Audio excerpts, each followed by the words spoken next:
Good morning. Some months ago, Kathy Reed got in touch with me and invited me to come give this lecture. I first thought it was a mistake because back in 2015, I actually did give the Crawford Memorial Lecture, and I didn't think you would want me back after that.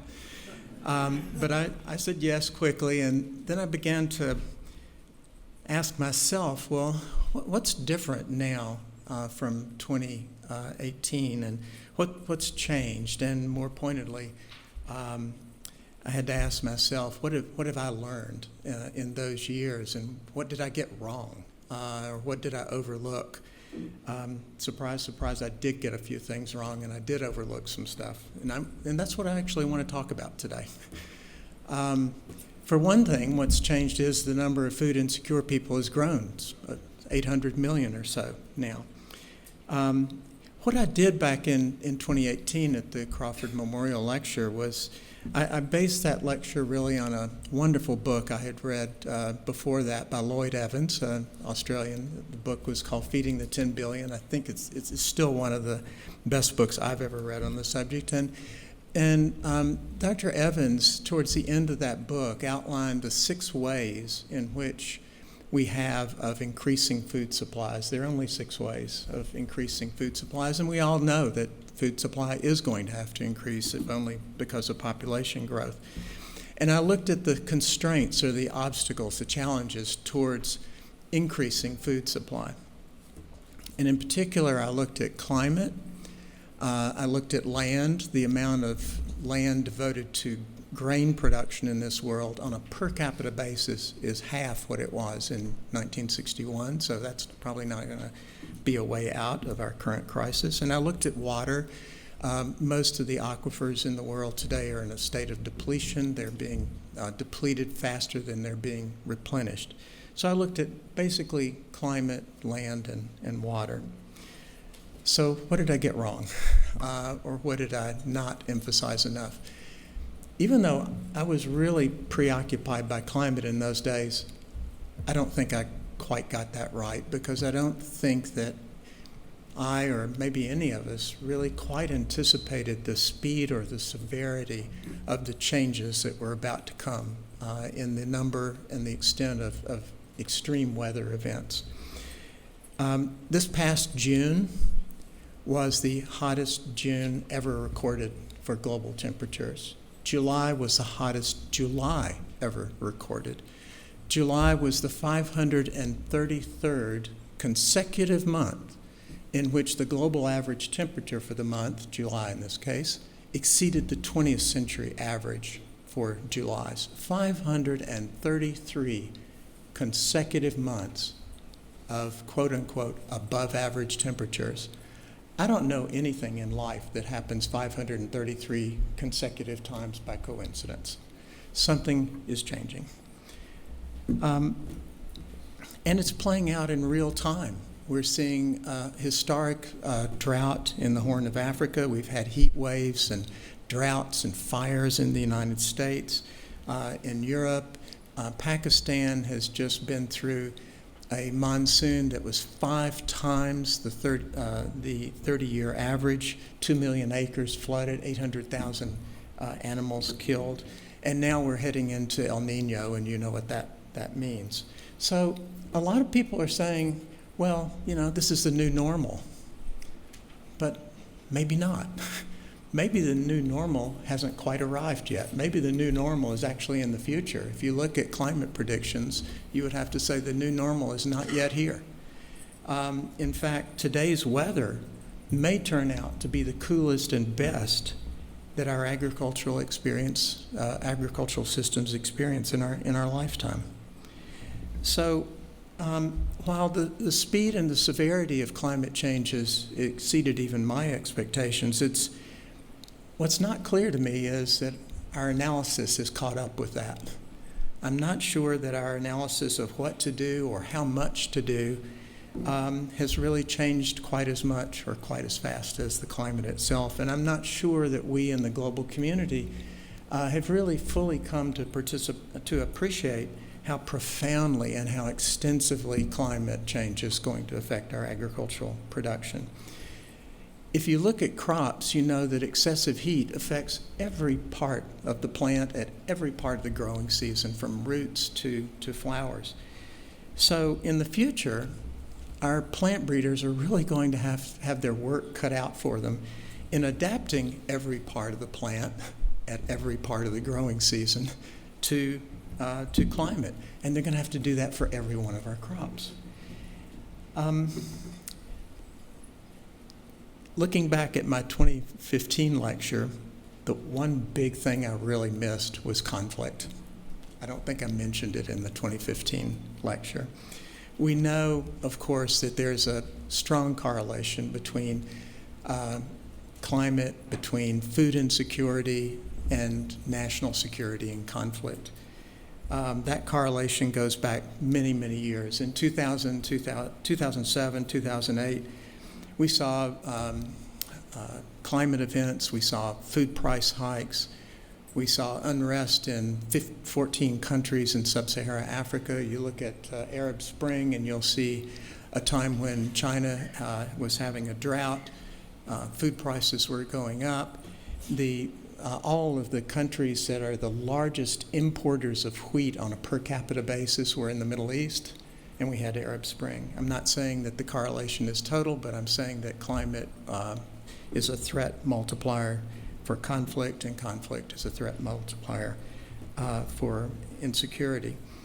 60% of the people on Earth that live in that are food insecure live in countries that are experiencing conflict, and 80% of the children on Earth that are stunted or malnourished are living in countries with conflict. I have to mention the invasion of Ukraine by Russia. Ukraine was in the top 5 exporters of food in the world. It has historically been a breadbasket for Europe. It's a top 5 exporter of wheat, barley, sunflower, and maize. And the whole infrastructure of the country is geared towards exporting that grain through the Black Sea. And as you all know, Russia has pulled out of the Black Sea Grain Initiative. What you may not realize is that during the time that Black Sea Grain Initiative was in effect, Ukraine exported 32 million metric tons through the Black Sea. That's not the full portion of what Ukraine would normally export, but it's a lot of grain. And the wheat portion of those 32 million metric tons was enough to make 18 billion loaves of bread. It's not trivial. What you may not have picked up on yet is just reading the popular media the last 2 days.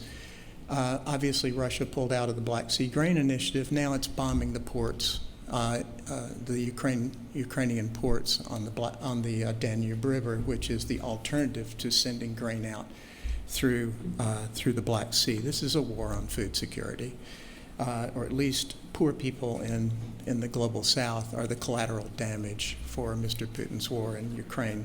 Words really fail me here to describe the immorality of what's happening there. So if we just look at what's going on in Ukraine, that brings me to yet another thing that I failed to mention in 2015, and that's the importance of trade. In a world with many different risks, many different uncertainties, trade becomes much more important. 131 out of 196 countries on Earth are net food importers, and that, of course, also underlines the importance of trade. So I think that as shocks continue to the system and as they increase, we're going to see trade become much, much more important. And already we can see right now some countries reacting to climate issues and other production issues by trade restrictions, export bans, et cetera, et cetera. India has just put bans on wheat, on rice, and duties on onions and such. So to recap, what did I get wrong, or what did I not emphasize enough, or what did I overlook? Well, climate a little bit, conflict totally, COVID, I didn't anticipate that, and trade. All of these issues, I think, point to the necessity of our thinking more seriously about building in resiliency in our food systems, ensuring that countries and farmers have viable options. I think resilience is something we certainly need at the national level and in many places back, at the farm level. So when I joined the State Department, which is about 16 months ago, I think, I asked myself, well, what faulty assumptions are we making? Where can we add value, and how can we and what can we do that's meaningful and at scale, and something that's has a big impact and something that's not easily undone by politics? That led me back to thinking about the basics, about the fundamentals. And it seemed to me, if we're following the Hippocratic Oath of first do no harm, that we have to realize that there is no such thing as food security unless you have good soil and you have adapted crops. We can't have food security based on poor, depleted soils and unadapted crops. If you look at the continent of Africa, in many places what you see are poor soils and unadapted crops. And by the end of the century, Africa will be the largest continent population-wise on Earth. So what we've done at the State Department is to promote what we're calling a vision for adapted crops and soils, or VACS, if you want to go by the acronym. On the soils front, we, and particularly paying attention to Africa, we think that what is really needed is better information, better soil mapping, better analytics that would allow the countries to make more informed decisions, planning decisions about agriculture, and it would enable farmers to make better management decisions, how to fertilize appropriately so that they get the most benefit from the small amount of fertilizers that they're applying, for example. Erosion is taking away soil in Africa right now at a rate of 100 times the replenishment of soils.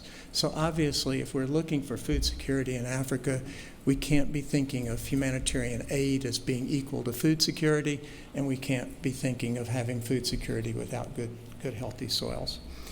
On the crops front, which is near and dear to my heart, we have put up a program that's an initiative that's co-sponsored by the Food and Agriculture Organization of the UN and by the Africa Union. It's a 3-step program.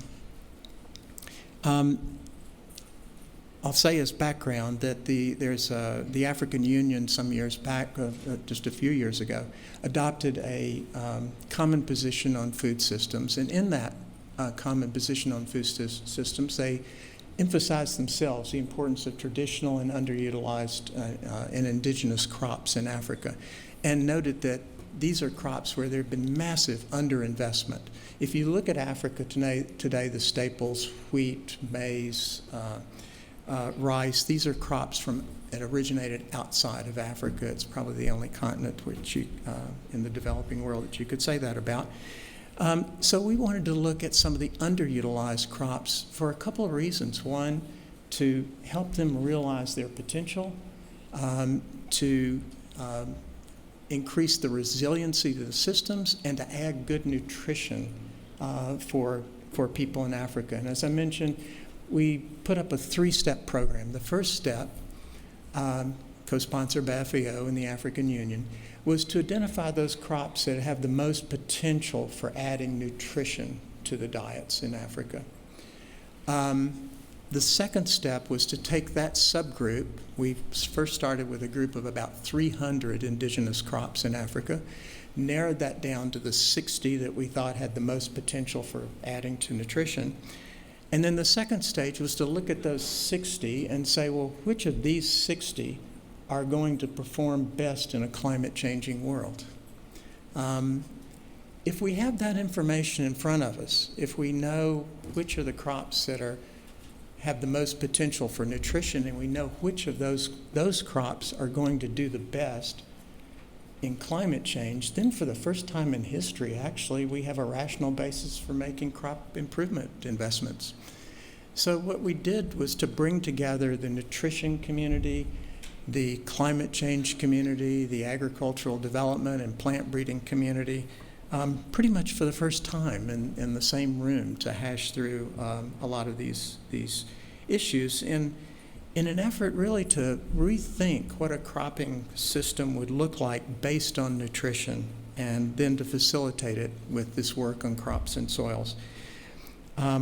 We believe that the diversity of crops equals greater resilience, and dietary diversity equals better nutrition and less stunting of children in Africa, which is a terrible problem.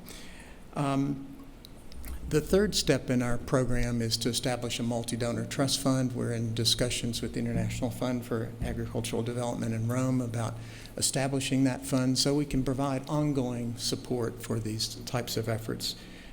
Plant breeding takes a long-term commitment, as you well know.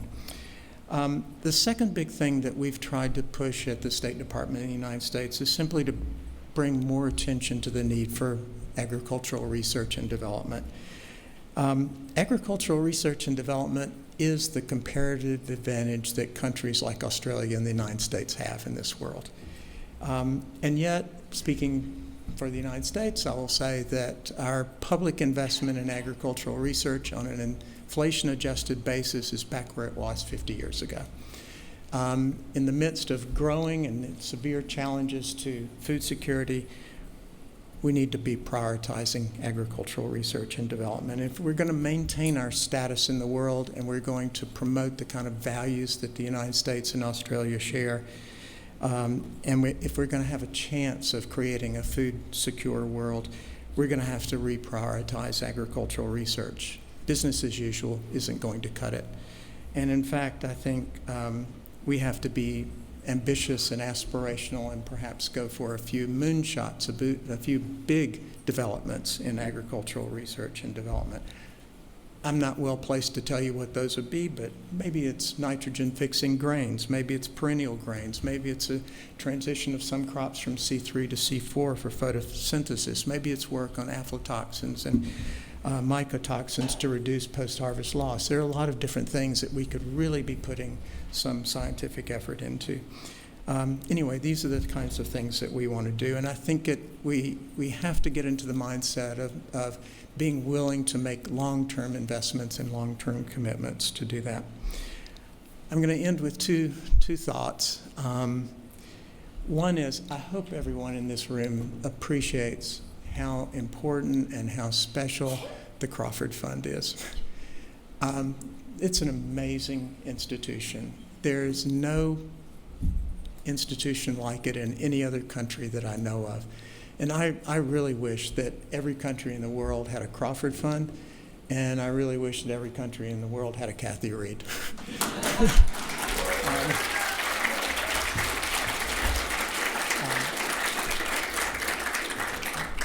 Unfortunately, there's only one of each.